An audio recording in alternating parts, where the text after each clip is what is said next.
But what's kind of interesting, so we think that they're, again, they've been called shrimp for so long, and they're not.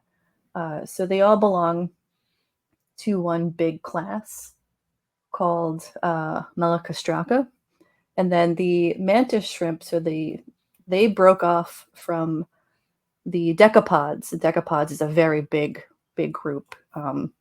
About, I think it was 340 million years ago. So they're very separate. They're like very separate groups, and both have continued to evolve. And I think, Derek, I have a phylogeny image in there. If you can pop that up real quick. Because I know sometimes looking at phylogeny, thinking about it can be difficult.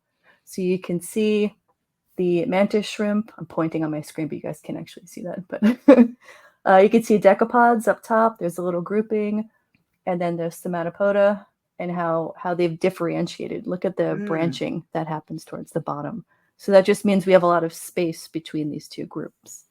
Is that a little easier to see? This goes back to that whole idea of like humans are categorizing things, and the rules of how to categorize things are also made up by humans. And so just kind of like, whatever happens, happens. And so like as we went through a whole stage where we named everything, and now it's kind of like we have to go back and ungroup things that we grouped via name, because now we've discovered that they're actually quite separate creatures.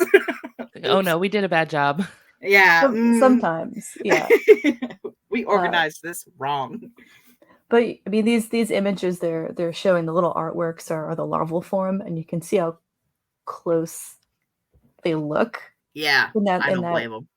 But again, nature loves an easy body plan, and if it works, it works, because they're all coming from the same common ancestor. So like you're going to see a lot of similarities in the forms. Isn't there like a special word for everything becoming crabs?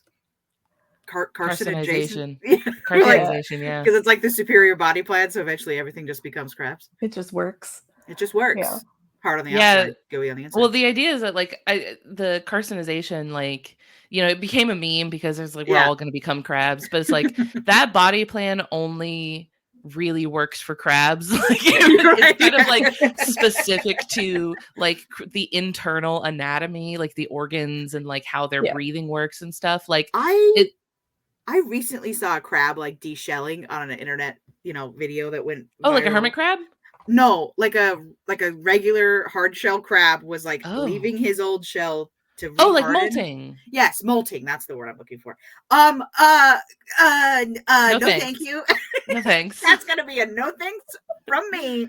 Don't want to see it. It was like there's an episode of SpongeBob where he has to molt, and I thought of that, and I was like, they did not. It's hard to pull your soft body out of a very stiff carapace. A lot of organisms who have to molt don't make it through that process. It's incredibly stressful. Well, I think we talked about how like they think lobsters would live forever if they could molt successfully after a certain size.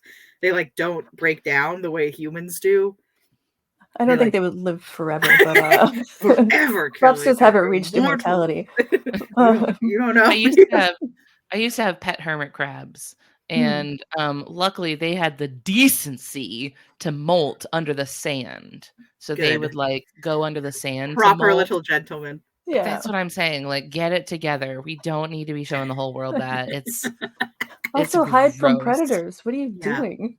You don't want to be on the surface when you're even humans get naked in a dressing room. Despite the fact that it does not change our vulnerability to predators at all. Speak for yourself, Amanda. Oh, no. Ellie's getting wild at the Goodwill.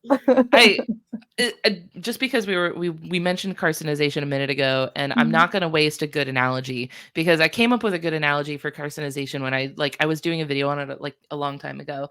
And because the idea is that like this is a body plan that you see happen a lot in crustaceans because it works for crustaceans and it works for like what they've got going on inside their body, but like it's not something you're going to see non-crustaceans develop because it just doesn't work for what they're trying to do.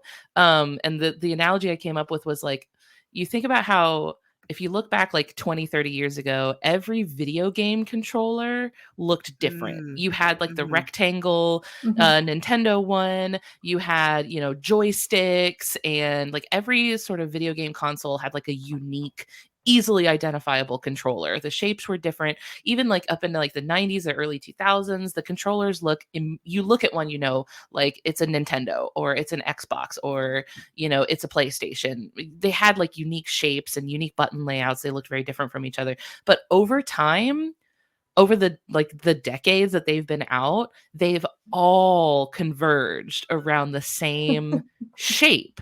Now you look at a PlayStation, an Xbox, and a Switch controller, like the Switch Pro controller, if you lay them out side by side, they're indistinguishable from each other. Yeah. Like they're black, they have the exact same shape, they all look the same They're general button ergonomically the layout. same.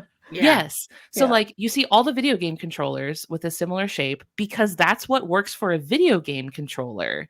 But you don't see that same shape in something like a TV remote or a cell phone. Like it's not that that's like the perfect technology shape.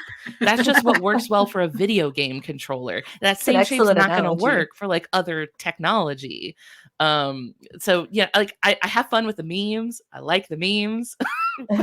but also like I feel like carcinization is a little bit more specific than like Well, the internet gets a little wild sometimes. I know, and that's fine. It's I'm not gonna alright. get mad at anybody about it.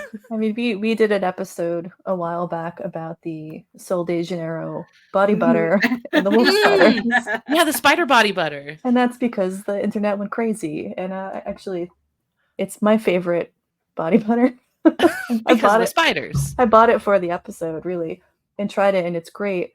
But sadly, 0 spiders. No spiders. That's false marketing. Yeah, I'm very upset by it. But I was promised spiders. I was promised I would awaken in a suit of spiders. A mech suit of. I just watched Spaceman the other night, and that is oh yeah, quite the comparison. Very good. Derek loves Spaceman. Very good movie. Yeah, I had a whole lot of feelings. Appeared in the chat, gave a thumbs up, and then disappeared.